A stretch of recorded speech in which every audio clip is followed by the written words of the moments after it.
Assalamu alaikum and welcome. This is Sharmeen Masood and today we are going to start the next topic, that is glycolysis. Glyco means glucose and lysis means breakdown. That means that in this process or in this cycle, breakdown of glucose takes place, and during this breakdown the end product will be pyruvate, that is pyruvic acid. We will get pyruvate and that is pyruvic acid. ठीक है. Glucose जो है वो 6 carbon containing compound है and this 6 carbon containing compound will convert it into 3 carbon containing compound, that is pyruvic acid, and this whole process called as the glycolysis, and the energy which is released is always in a form of ATP. Now how this process is taking place, you can see in this picture the glucose is converted into glucose 6 phosphate by the utilization of energy, and ATP is converted into ADP. That means phosphorylation of glucose takes place, and in presence of which enzyme, and this is taking place in presence of an enzyme, that is hexokinase. क्या होगा कि glucose जो है वो 6 carbon containing compound जो है वो glucose 6 phosphate के अंदर कन्वर्ट हो जाएगा, और किसकी प्रेजेंस के अंदर, एंजाइम की प्रेजेंस के अंदर, और वो एंजाइम है हेक्सोकाइनेज, और यहाँ पे 6 कार्बन शुगर के ऊपर एक फॉस्फेट ग्रुप आके अटैच्ड हो गया है. ठीक है. And this process is called as the phosphorylation, but the energy is using up. इसके अंदर एनर्जी फॉर्म नहीं हो रही. ये जो आपका पूरा प्रोसेस होगा यहाँ तक का, यहाँ पे एनर्जी जो होगी वो सिर्फ और सिर्फ यूज्ड होगी.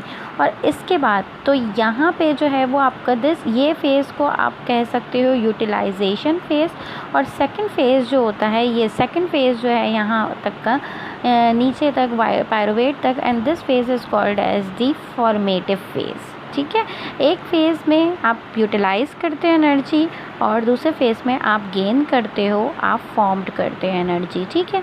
ग्लूकोज कन्वर्ट हुआ glucose 6 phosphate by the addition of 1 phosphate group, and this process called as the phosphorylation. Then phosphate glucose 6 phosphate converted into fructose 6 phosphate, and this is the rearrangement process, and in this process the enzyme which is acting on it, this process is called as the phosphoglucose isomerase. That means कि isomerase enzyme हो रहा है, क्योंकि glucose 6 phosphate और fructose 6 phosphate तक same है, सिर्फ और सिर्फ इनकी रीअरेंजमेंट हो रही है. On the basis of the rearrangement glucose 6 phosphate convert हो जाता है फ्रक्टोज 6 फॉस्फेट के ऊपर.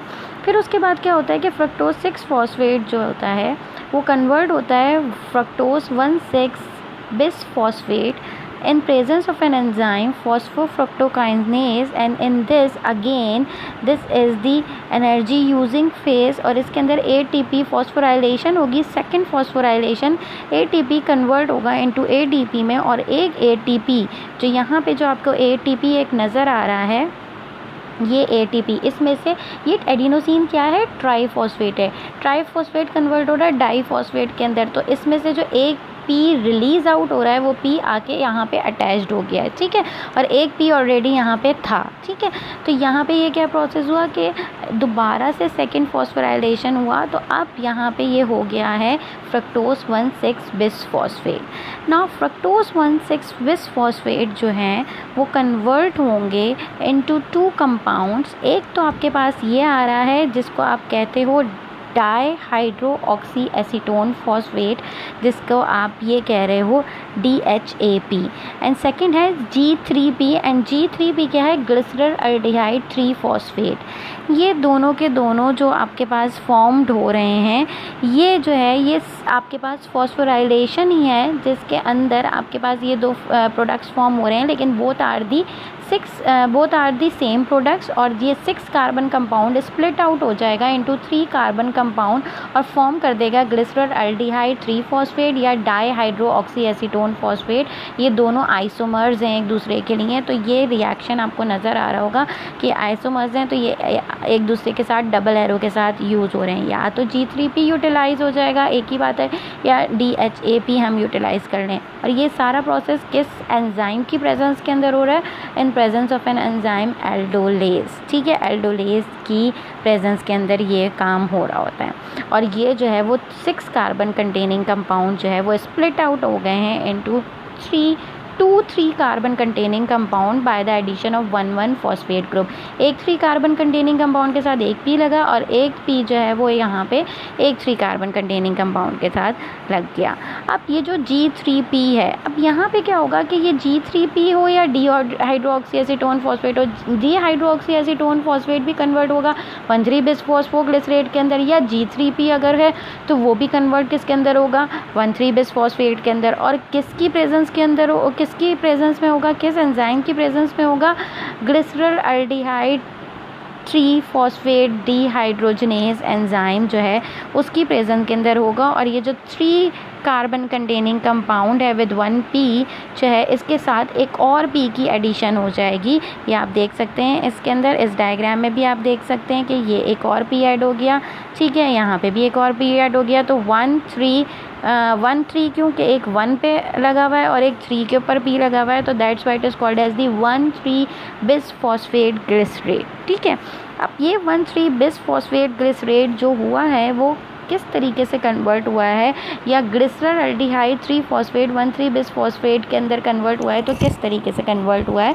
इसके अंदर जो है वो ऑक्सीडेशन का प्रोसेस हुआ है जो फॉस्फोराइलेशन के थ्रू हुआ है। और इसके अंदर आपके पास जो एनर्जी फॉर्म हुई है वो NAD की फॉर्म के अंदर नहीं हुई, या रिडक्शन और ऑक्सीडेशन रिएक्शन जो हुआ है वो NAD जो है वो रिड्यूस्ड हो गया इनटू NADH पॉजिटिव के अंदर, यानी कि oxidation followed by phosphorylation process. और इस प्रोसेस के अंदर जो है वो हमारे पास 2 NADs फॉर्म होंगे, क्योंकि साइक्लिक रिएक्शन के अंदर यू कैन सी दैट के 3 कार्बन कंटेनिंग कंपाउंड के अंदर फॉर्म हो गया। तो अब ये दोनों चेन्स इस तरीके से चल रही हैं साइड बाय साइड।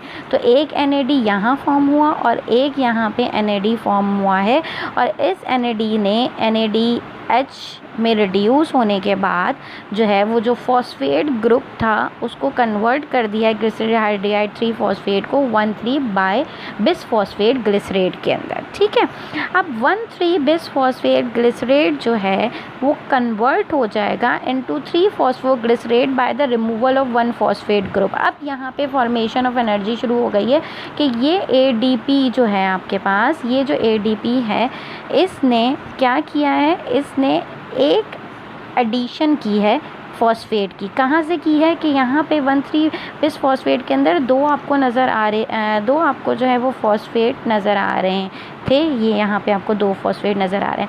अब इसमें से एक फॉस्फेट जो है, इसमें से जो एक फॉस्फेट है वो रिमूव्ड हो जाएगा और वो ADP के साथ ADP जो है वो कन्वर्ट कर देगा, क्योंकि एडिनोसिन ट्राइफॉस्फेट है।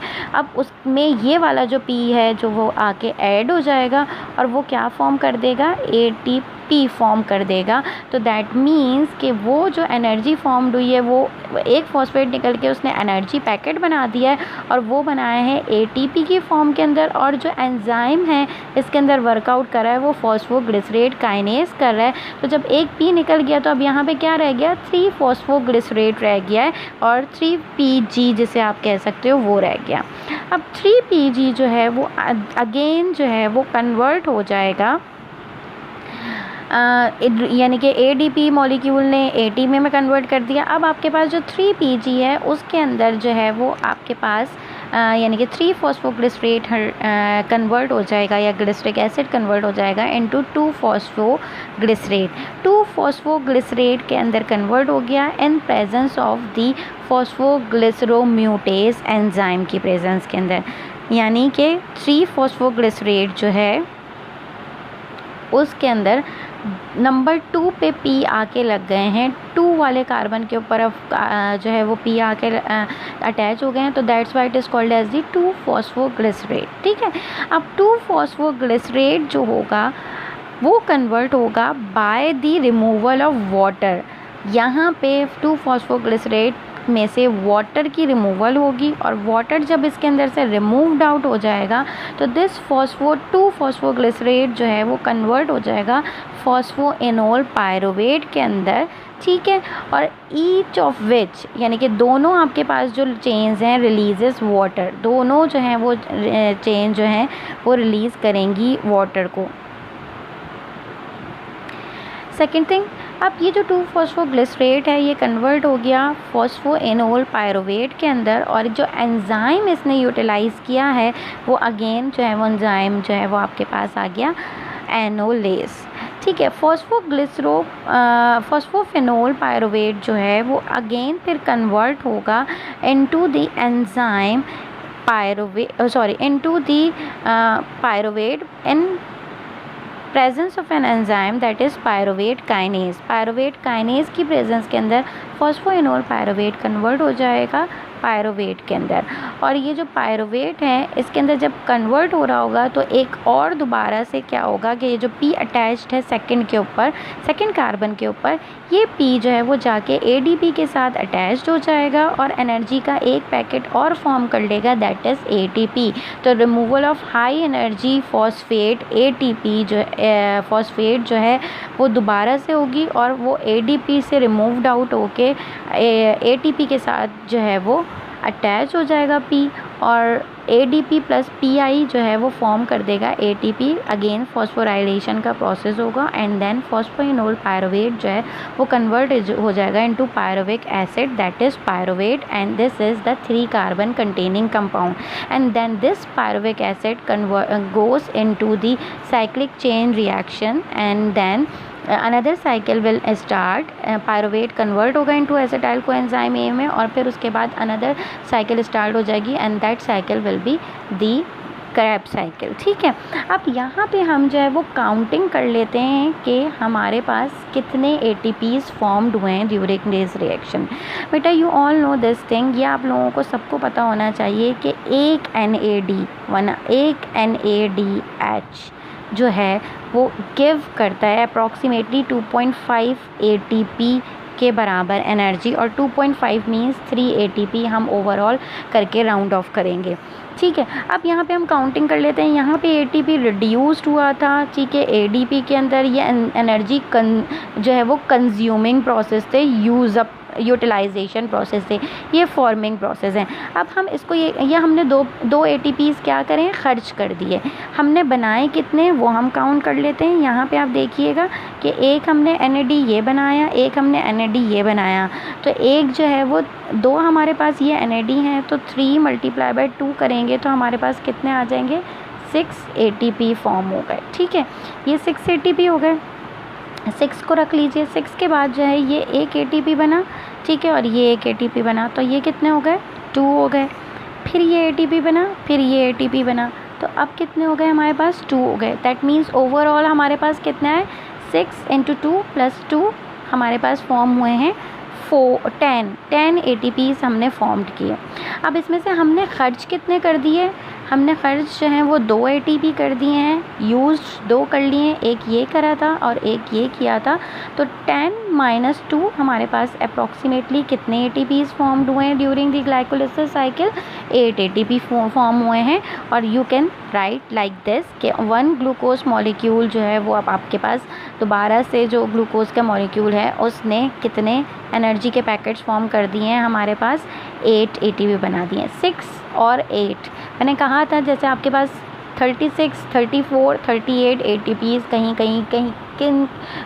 कुछ एनर्जी पैकेट्स में 34 बन जाते हैं ओवरऑल सारे रिएक्शन में, glycolysis, Krebs cycle and during the electron transport chain, और कहीं 38 तक फॉर्म्ड होते हैं। तो ओवरऑल हमारे पास जो आया है answer 8 ATPs we have formed during this reaction. तो ये हमारे पास ओवरऑल अगर हम इसको इक्वेशन के अंदर लिखें इस साइकिल को, तो हम इस तरीके से लिखेंगे। That's it for today. अल्लाह हाफ़िज़। Thank you.